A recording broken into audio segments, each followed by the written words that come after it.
हमारे साथ आरजेडी के मुख्य प्रवक्ता शक्ति यादव जी हैं। शक्ति जी, राहुल गांधी ने पीएम को चिट्ठी लिखी, खड़गे ने लिखी, कई विपक्षी दल मांग कर रहे हैं कि जो जम्मू कश्मीर में आतंकी हमला हुआ, अब इस पर जो है संसद का विशेष सत्र आहूत किया जाए। आरजेडी क्या चाहती है? मनोज झा ने तो चिट्ठी लिखी है। पहलगांव में आतंकवादियों के हमले में जो लोगों ने जाने गंवाई, जो निशाने पे आए, देश मर्माहत है। कई दिन हो गए, अभी तक कोई कठोर कार्रवाई सामने खुल करके नहीं आई। देश चाहता है कि कठोर कार्रवाई हो।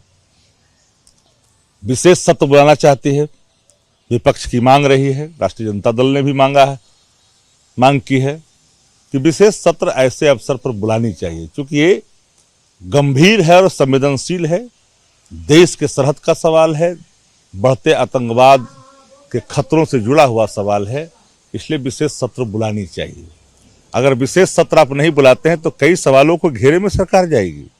ये बहम में नहीं रहनी चाहिए। देश का सवाल, देश किसी की बपौती नहीं है। देश 140 करोड़ हिंदुस्तानियों के अस्मिता के साथ जुड़ा हुआ है, और कोई भी आए और घुस करके हमारे सरहद के भीतर 150 किलोमीटर दूरी तय कर करके आ जाए और हमको इसको भनक तक नहीं लगे हमारे इंटेलिजेंस को। सरकार अगर चूक मानती है तो सदन के अंदर में सारे चीजों का स्पष्टता के साथ, ये देश का सवाल है, राजनीति का सवाल नहीं है। जो विशेष सत्र की मांग हो रही है, इस पर केंद्र सरकार की तरफ से अभी कुछ भी नहीं कहा गया है। केंद्र सरकार ने अगर कुछ नहीं कहा है तो जल्द से जल्द कुछ कहना चाहिए और निर्णय लेना चाहिए, विशेष सत्र बुलानी चाहिए। देखिए, हर चीज संवेदनशील मुद्दों को राजनीति के चश्मे से नहीं देखी जानी चाहिए। ये देश का सवाल है। राजनीतिक चश्मा उतारिए और पहला जो कर्तव्य है उसका निर्वहन करिए। जैसे बैठकों का तो दौर जारी है। पीएम मोदी ने कल तीनों सेनाओं के प्रमुख के साथ बैठक की। आतंकवाद के खिलाफ सेना को खुली छूट दी गई है। सेना को तय करना है कि कैसे निपटना है, मतलब टारगेट, टाइम और तरीका सेना को तय करना। आज भी बैठकों का दौर जारी है। तो पहले से है।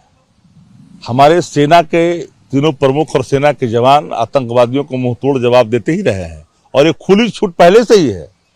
आज बैठक बुलाए हैं और सीसीपीए, सीसीई है, उसका फिर कैबिनेट बैठक, सबकी बैठक बुलाए, कैबिनेट की बैठक बुलाए, सबकी बैठक बुलाए, और बड़ा एक्शन हो। देश चाहता यही है, लेकिन कौवा और डाल की बात नहीं होनी चाहिए। एक लाइन में बताइए, जो आतंकी हमला हुआ उसको आरजेडी कैसे देख रही, क्या लग रहा है? देखिए, दुर्भाग्यपूर्ण है, बड़ा ही कैराना है। प्रथम दृष्टि, लेकिन जिस तरह से आतंकवादियों ने इस सरहद का भेदन करने का योजना बनाई और हमें पता तक नहीं चला, इसलिए इस पर सरकार को और गंभीर होनी चाहिए। देखिए, ये है शक्ति यादव बातचीत करते हुए। कैमरा पर्सन विशाल राय के साथ मैं Shashank Kumar, ABP news, Patna. For exclusive and insightful videos, subscribe to our new channel ABP Live Premium.